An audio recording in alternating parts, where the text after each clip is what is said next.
My sister got fired. Again? Daniel grinned, pausing just enough for the crowd to anticipate the punchline. Maybe stick to stripping? The room erupted. Even Dad, in his pressed navy suit, chuckled, lifting his glass. At least she's good at that. That one didn't just cut, it burned. And while their laughter swelled, mine stayed trapped in my chest, a quiet thing curling into something sharper. I didn't drop my gaze. I didn't even blink. Because behind them, at the entrance, he walked in. The CEO. Eyes locked on me. And for the first time all night, the room felt cold. Daniel and I used to be close, or at least I thought so. When we were kids, I covered for him. Late report cards, broken windows, the kind of trouble that disappears if someone loves you enough to lie. He paid me back in little ways, a shared laugh, an arm slung over my shoulder, saying that's my sister like it meant something. But love curdles quietly.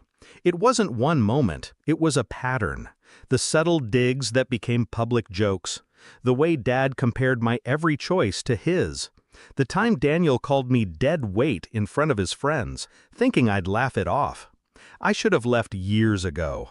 But family makes you foolish, and foolishness makes you vulnerable. The firing was the tipping point. I'd been working in marketing for a small firm. Good numbers, solid campaigns, until the client list shifted.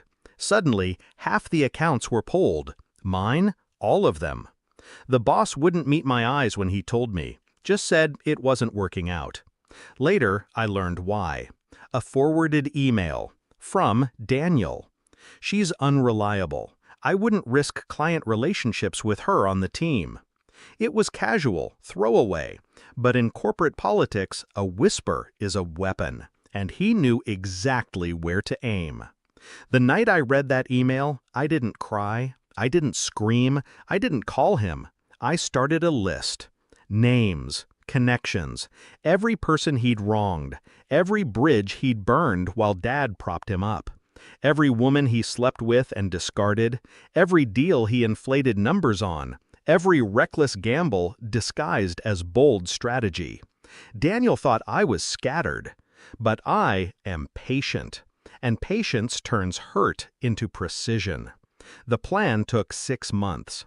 I knew his weakness, attention. If you gave him a stage, he'd dance until the floor gave way. I fed him information.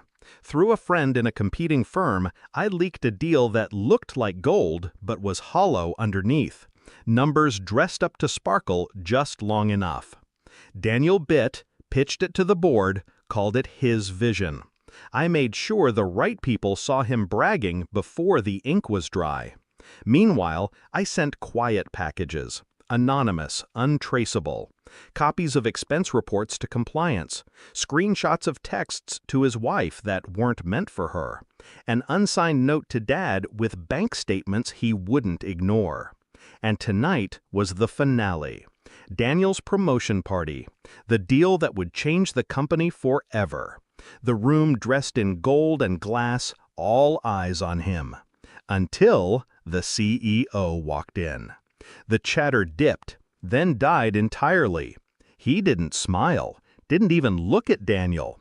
Daniel, my office, now. My brother blinked. It's my party? The CEO's voice cut clean through him. Now. Daniel glanced around, searching for an ally. Dad's glass was frozen halfway to his lips. The crowd avoided his eyes. I stepped forward, met the CEO halfway. He didn't speak, just handed me a folder. Inside, a contract. My name in bold. The position Daniel thought was his stepping stone. The CEO's voice was low, but loud enough for the nearest table to hear. We need someone trustworthy to clean up this mess. Daniel didn't come back to the party, but the whispers did. Fraud, misuse of funds, harassment complaints. The kind of words that stick to a name long after the truth stops mattering. Dad didn't meet my eyes when I left. He didn't have to. I'd seen the look. Recognition, then something sour. The beginning of respect. Or maybe just fear. I didn't gloat. I didn't post about it. Revenge works best in silence, because silence makes people fill in the gaps themselves. Daniel lost the job, the deal, the marriage, the apartment in under a month. I got the title, the office with the view, the power to make sure he never worked in the industry again. Sometimes, late at night, I think about the look on his face when the CEO called him out. Not shock, not even anger, confusion, like he couldn't imagine a world where I could win. That's the thing about people like Daniel. They never see you coming, until you're the last thing they see.